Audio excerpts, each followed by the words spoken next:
We've all been involved in assessment, whether it's as a student taking a test or as a faculty member assessing students or assessing the outcome of a course. There's really no simple formula for assessments, and the strategies you use depend on what you're assessing. Before considering the strategies that you might want to use for assessment, ask yourself, what do you want to know, and why do you want to know it? In this lecture, I decided to change things up a bit and to just give you an audio version of the lecture instead of an audio-video version of the lecture. So I hope you enjoy this change. Assessments are used by faculty, by academic departments, by university administration, even by state supporting agencies. They want to learn the evidence that learning is taking place, and they also want to find out if the instruction can be done in a better way to assure that that learning is taking place. Assessment takes place at several levels. Those can be the student level, the course level, or the instructional level.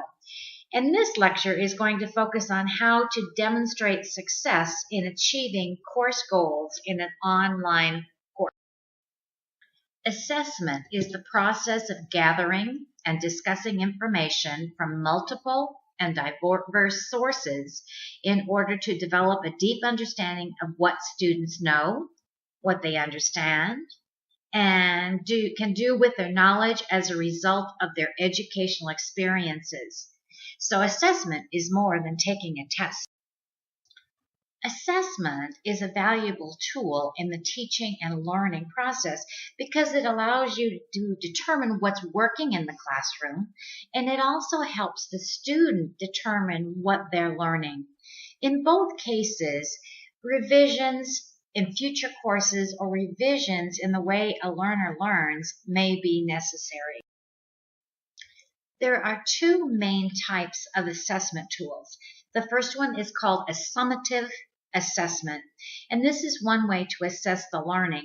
It evaluates how well the course facilitated the learning with the aim of demonstrating the quality of the teaching.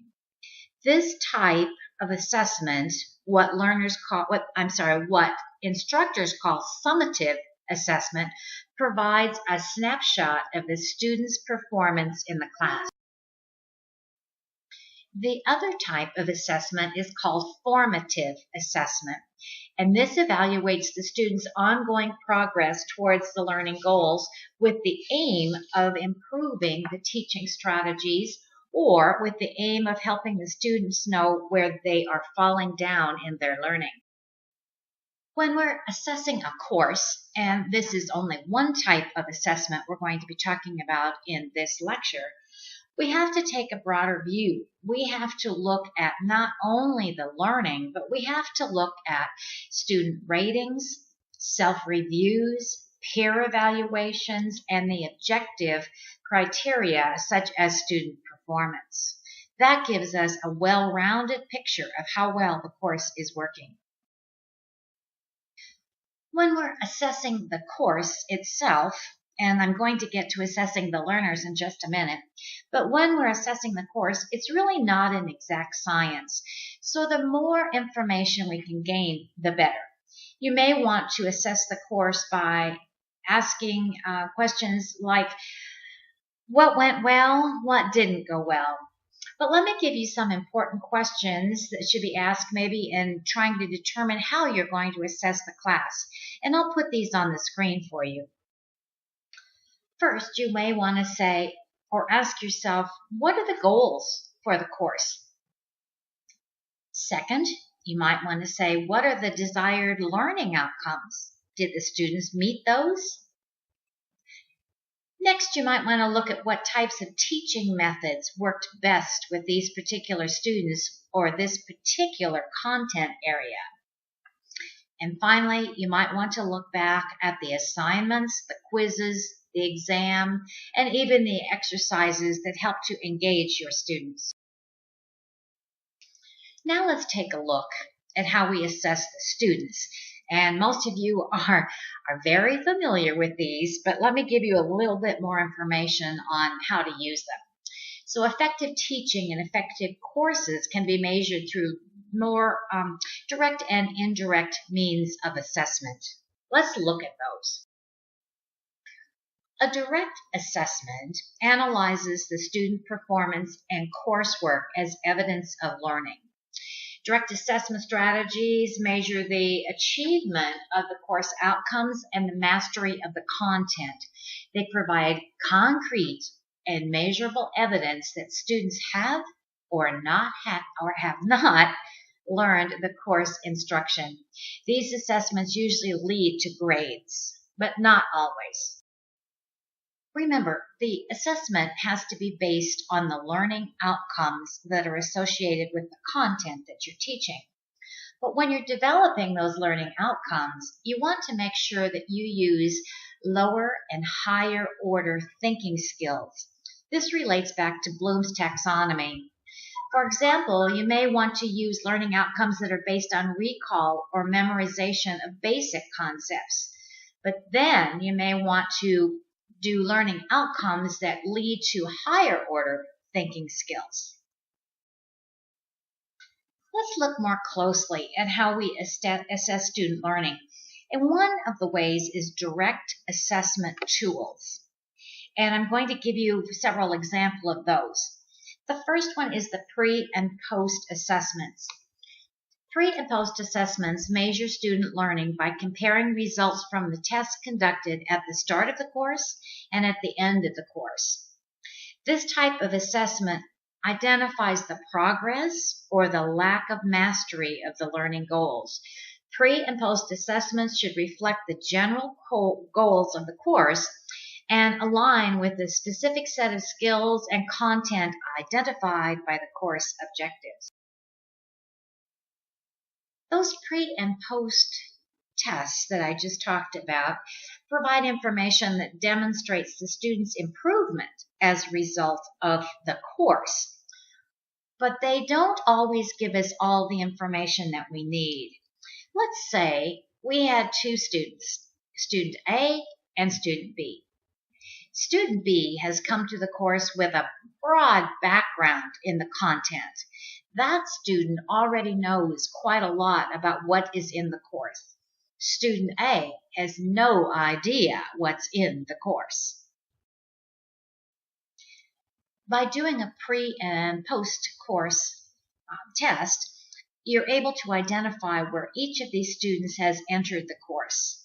The post test may show that the student who came with little knowledge has really gained more than the student who already came with a wealth of background.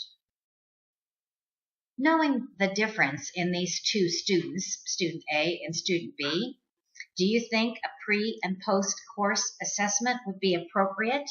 What other means of assessment might be better? The use of rubrics is not necessarily an assessment tool, but it certainly does define the criteria on which a student is going to be assessed.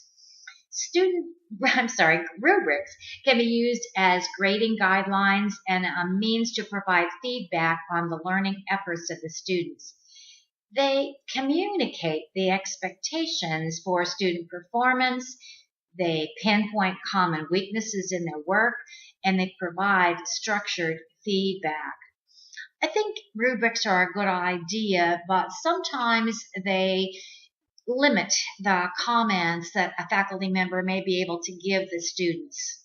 You can think about that and decide if a rubric is a good idea for grading or for assessment. Another form of assessment is one I'm sure many of you are familiar with, and that's the quiz. Quizzes assess students' understanding of course material. They typically include multiple choice or true/false or quick, short answers. Students are sometimes able to use their notes and are given a limited time to complete a quiz. This type of exercise offers instructors the opportunity to gauge the comprehension of the material and the achievement of their students. They can do this often, and students get a quick feedback on where they are in their learning. Electronic portfolios are another means of assessment, and they seem to be becoming more prolific day by day, especially in online education. This is a good way for students to save their work, save their projects, save their tests, and then they can almost look at their own portfolio and track the learning that has taken place over the course and over the whole program that they happen to be in. Now let's change gears a little bit here and let's look at indirect assessment. Indirect assessment analyzes how the students or how the faculty perceive the learning experience and the achievement of the course goals. This type of assessment is really satisfaction based, and we see that often, especially at end of course surveys. We can assess the indirectness of the learning by using midterm evaluations that students fill out and also the end of course. These are usually just simple surveys asking students to describe what's working, what was not working, and suggestions for change or additions. Another idea that I wanted to share with you, which is really an indirect assessment, is called a minute paper. And this really stems from the traditional classroom, but it certainly can be applied in the online classroom as well. You give the students 1 minute to answer a question, and I'm going to give you a list of some of the questions here on the screen. Then you can see how that assessment really tells if the learning is occurring and tells how changes might need to be made to this particular course. As you can see from this quick lecture, assessment takes many forms. It can take the form of quizzes and tests that the students fill out. It can take the turn and the look of a survey that a student might complete in the midterm and at the end of the course. We also have assessments that are done by the instructor and by peers of our teaching associates.